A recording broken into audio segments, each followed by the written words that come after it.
For our first press conference since Robert F. Kennedy Jr. was confirmed as the 26th Secretary of the U.S. Department of Health and Human Services. Welcome to the press and the supporters of the MAHA movement who are here today to listen to Secretary Kennedy and Walter Zaharodny's remarks regarding the CDC's latest Autism and Developmental Disabilities Monitoring Network survey that was published yesterday in the CDC's Morbidity and Mortality Weekly Report. I am honored to introduce to you Secretary Robert F. Kennedy, Jr.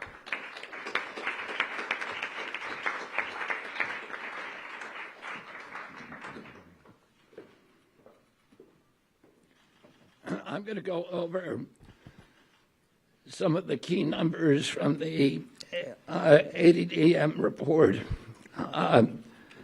Overall, the autism is increasing in prevalence at an alarming rate. The study tests 8-year-olds who were born in 2014. And by the way, these studies are 2 years later than they should be. And one of the things that we're going to do as we move this function to the Administration for a Healthy America, to the Chronic Disease Division, the new Chronic Disease Division, is we are going to have updated real-time data so that people can look at this, so Americans can understand what is happening with chronic disease in this country in real time, and not have to wait 2 years to react. We don't wait 2 years to react to a measles epidemic, and we should not, or any kind of infectious disease. We shouldn't have to do that for diabetes or autism. The ASD prevalence rate in 8-year-olds is now 1 in 31. Shocking. There's an extreme risk for boys. Overall, the risk for boys of getting an autism diagnosis in this country is now 1 in 20. And as high in California, which has the best data collection. So it probably also reflects the national trend, 1 in 12.5 boys. This is part of an unrelenting upward trend. The prevalence 2 years ago was 1 in 36.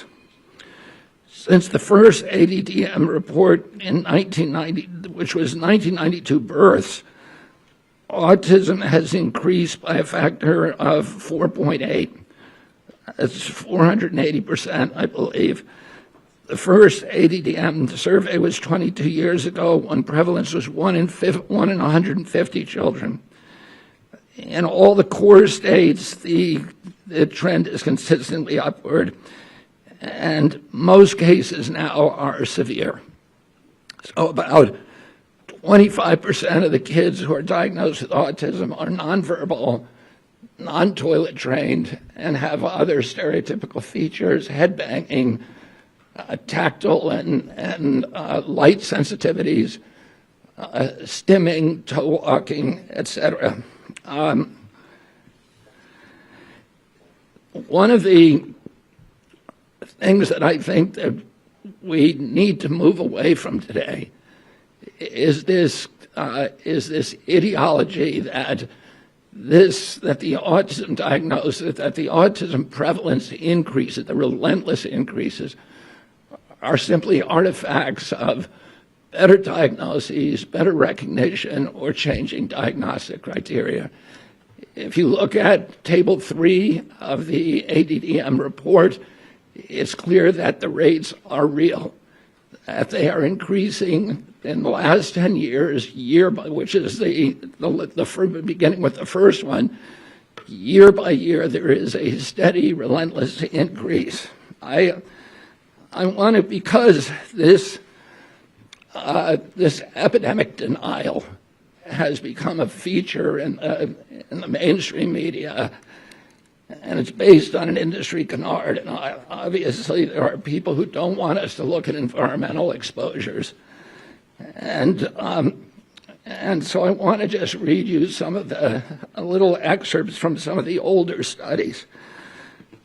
The baseline for autism in this country was established with the largest epidemiological study in history, a study of all 900,000 children in the state of Wisconsin, children under the age of 12.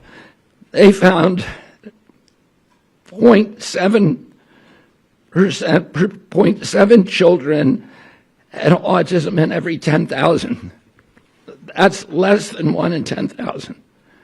Today we're at 1 in 31.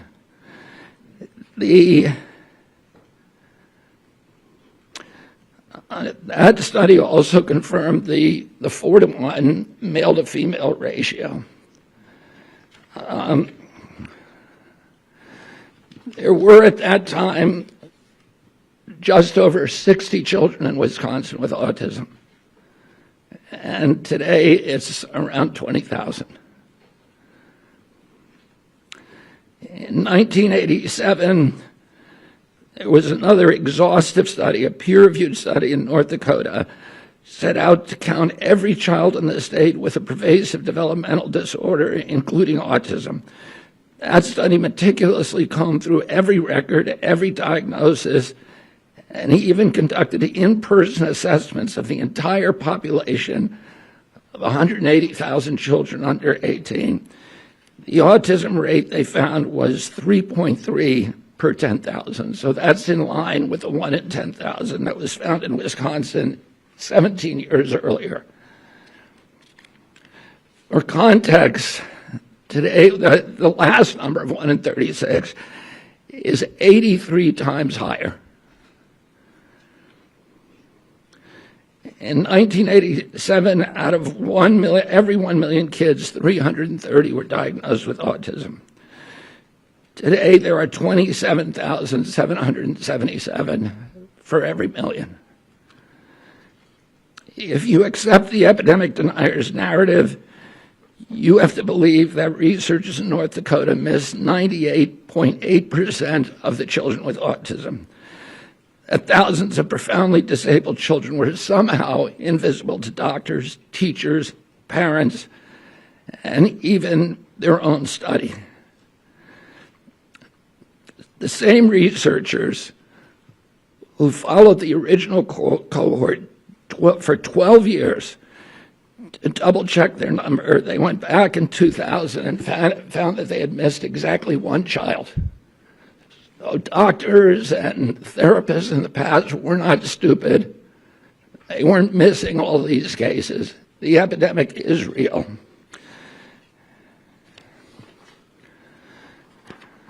Between 1959 and 1965, researchers from 14 hospitals associated with major universities undertook the National Collaborative Perinatal Project, tracking 30,000 children from birth to age 8.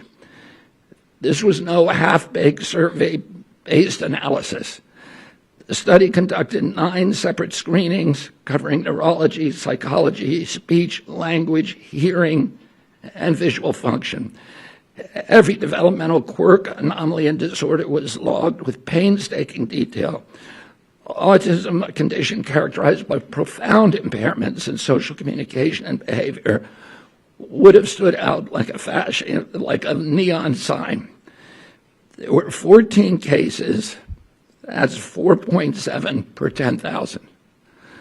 So we know what the historic numbers are, and we know what the numbers are today. And it's time for everybody to stop attributing this to this ideology of epidemic denial. In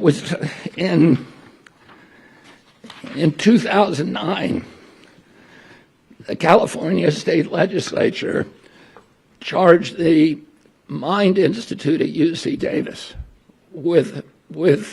because this myth was already becoming pervasive, the myth of epidemic denial was already becoming pervasive in the mainstream media.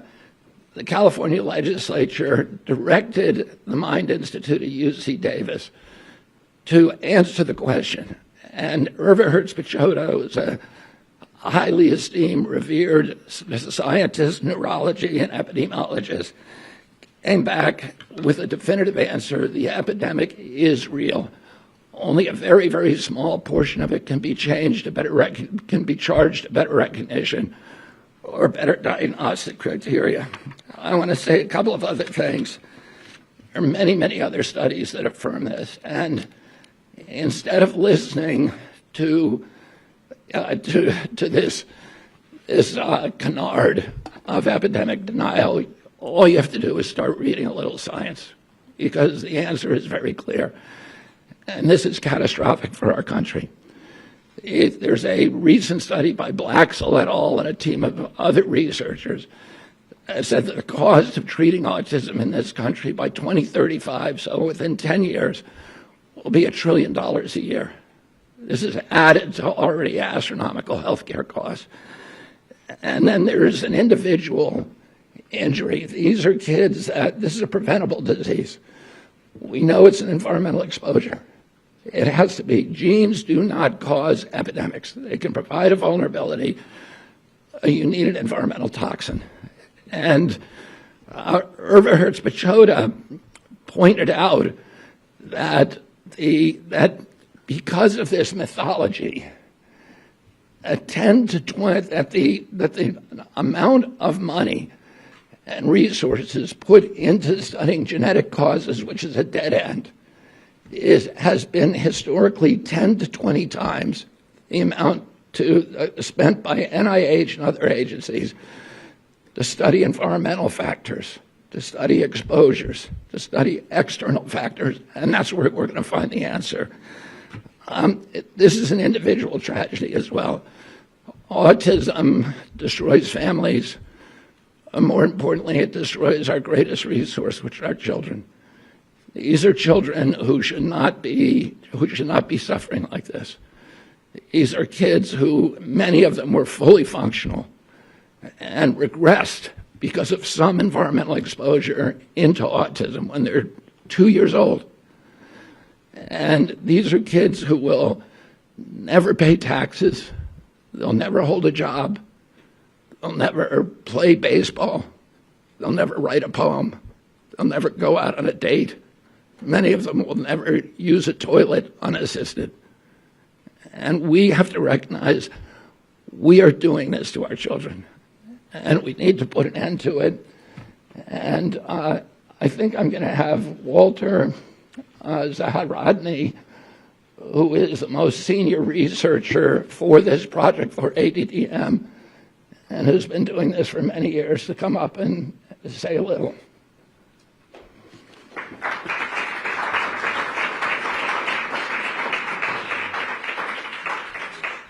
Good morning. Thank you for being here. I'm here as a long-term autism researcher and a clinical psychologist.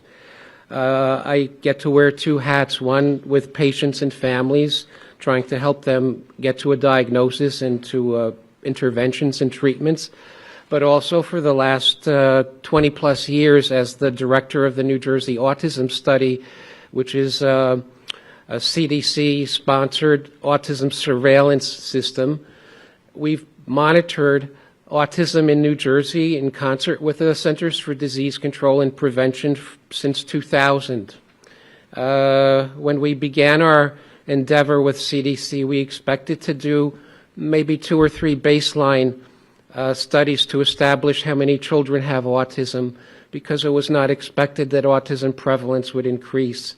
Other childhood disabilities, neurologic disorders do not increase or change over time. But somehow, for some reason, with autism, everything was different. Autism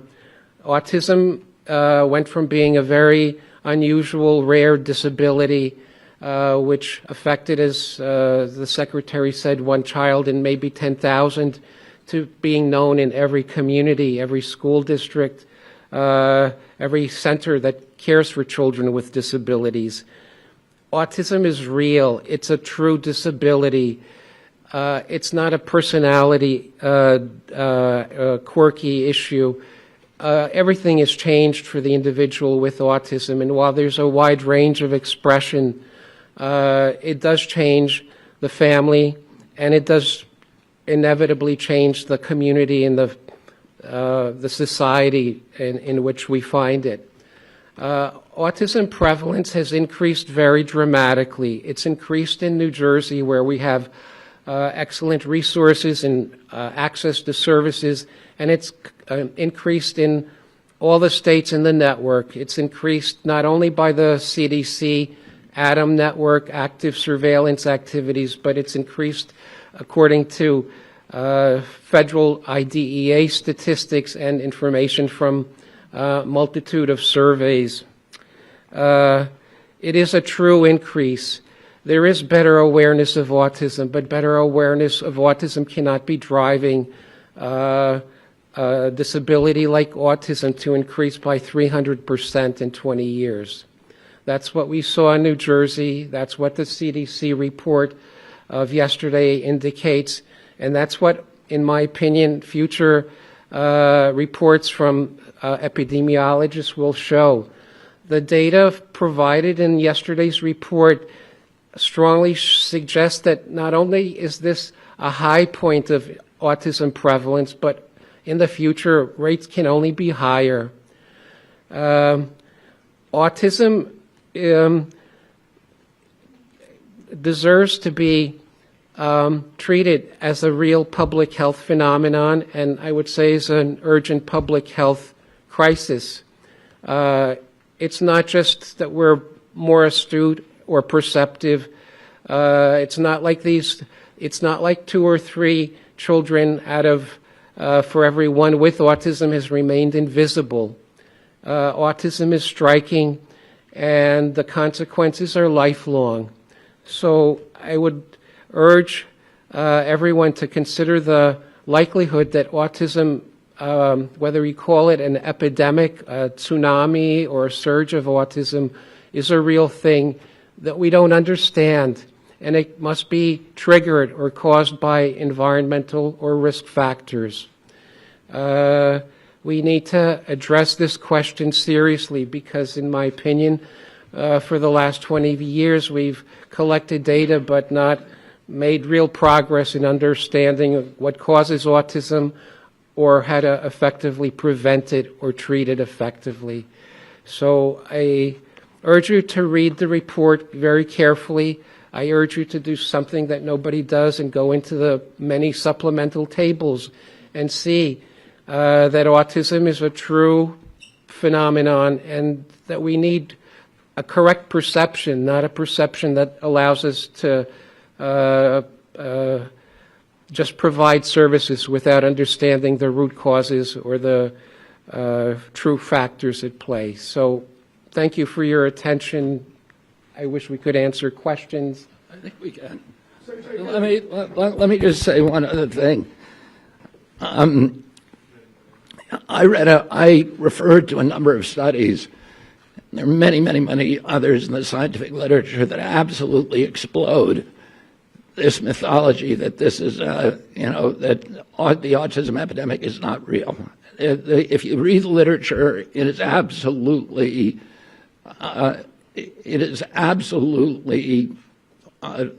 indefensible to continue to promote this.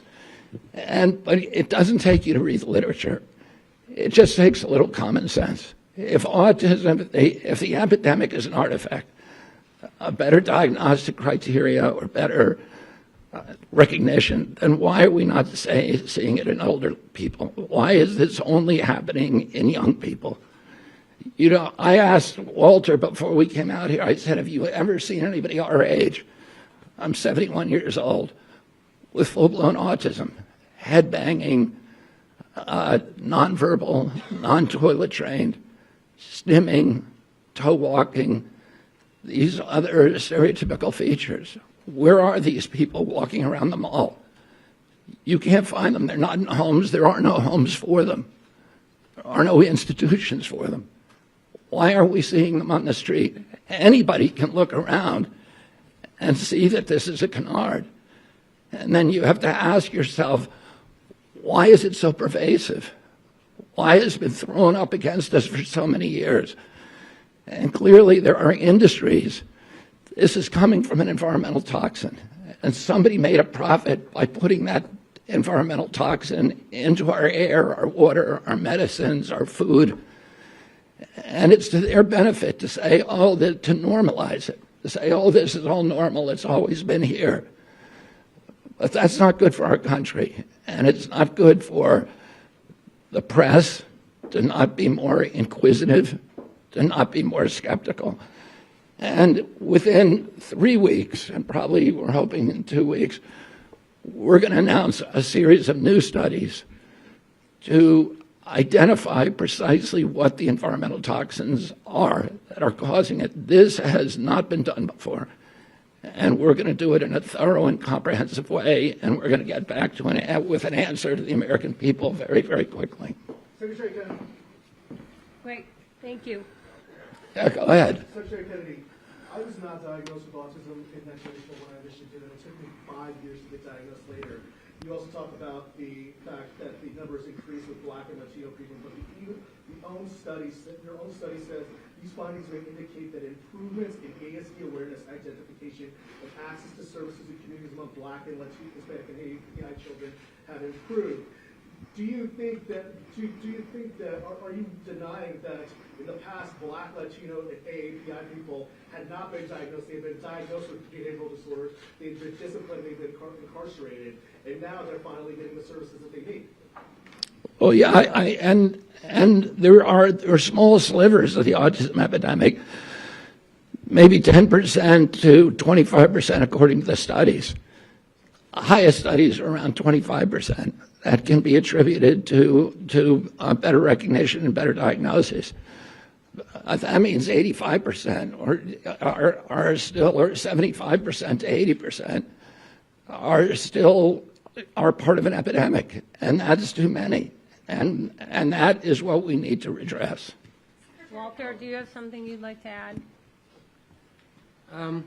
There's better recognition of autism and better awareness because there are more children with autism, and the professionals have greater reason to learn from what their experience and to diagnose. I wish the contrary was true, but it's not like better awareness pushes something that's not there. Rather, something that's there is being recognized. Can you please say your first and last name and outlet before asking a question? Thank you.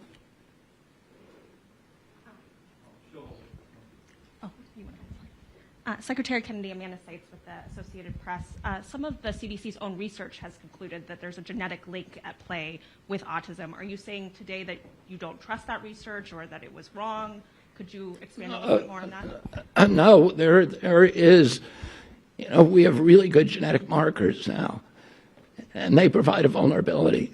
But those genetic markers alone are not going to dictate your destiny.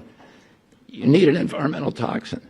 There are many genetic markers that dictate the methylation capacity of the human body.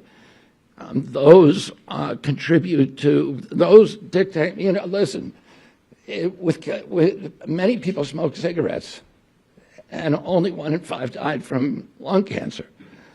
There were 4 of them that didn't. And those were the ones that had some circumstances, probably genetic, that made them more susceptible to it. And the same is true. We know that that glutathione production, and glutathione is an enzyme that helps the human body excrete metals and toxins.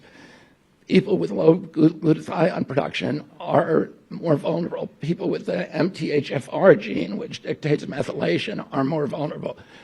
People with high testosterone are more vulnerable. So there are a lot of genetic vulnerabilities. You need an environmental toxin.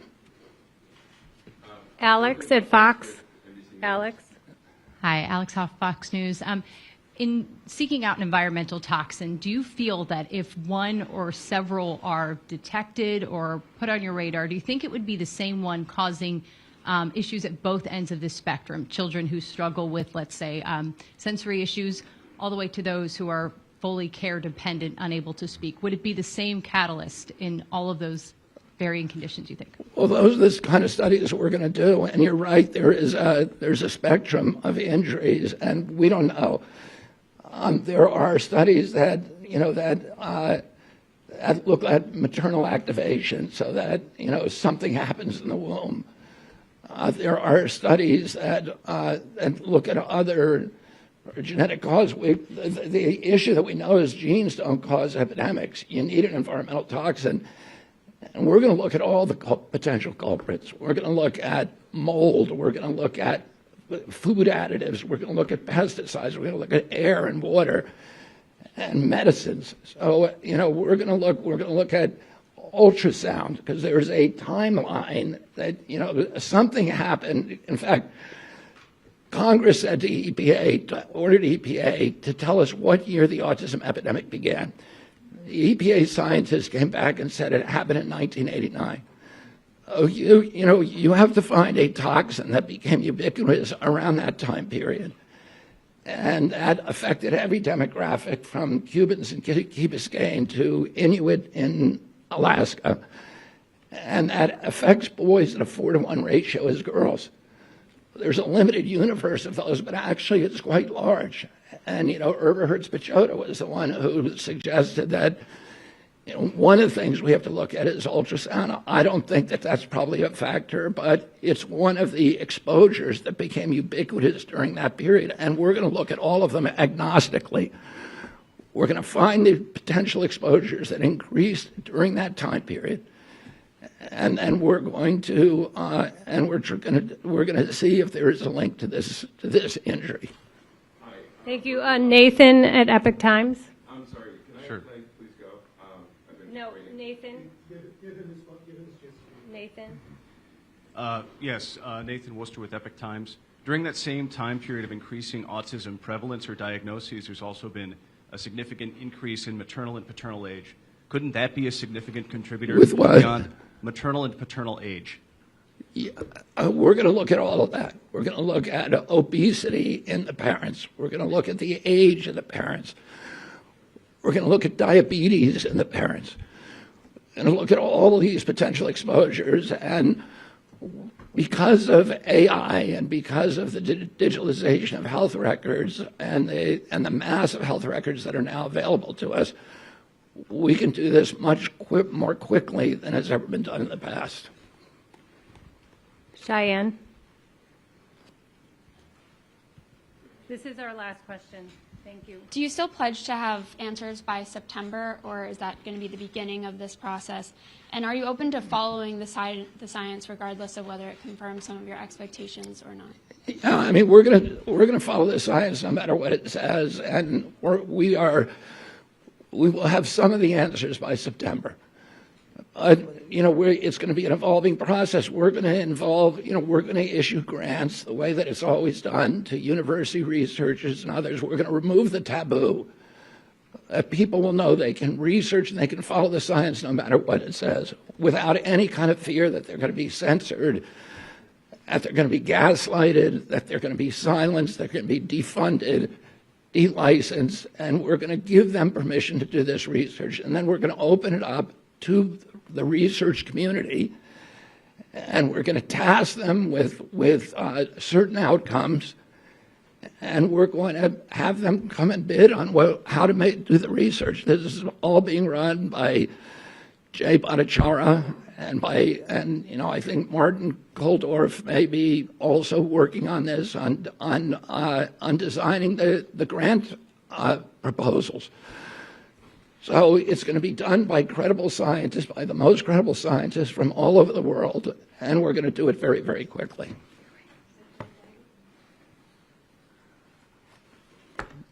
Yeah, one more question.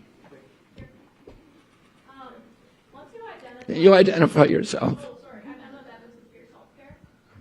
Once you identify which environmental toxins are causing autism, what do you expect the impact to be on the industries that are causing those? You cited industry as something that are causing. I think we're going to figure out a way to make pressure on them to remove it. And I think also, there will be market forces that also exert pressure on them to remove it. And I want to say that I'm very grateful President Trump because he tasked me on day one of this job with making this a priority of finding out what's causing the autism epidemic, and we are going to do it for him. Thank you all very much.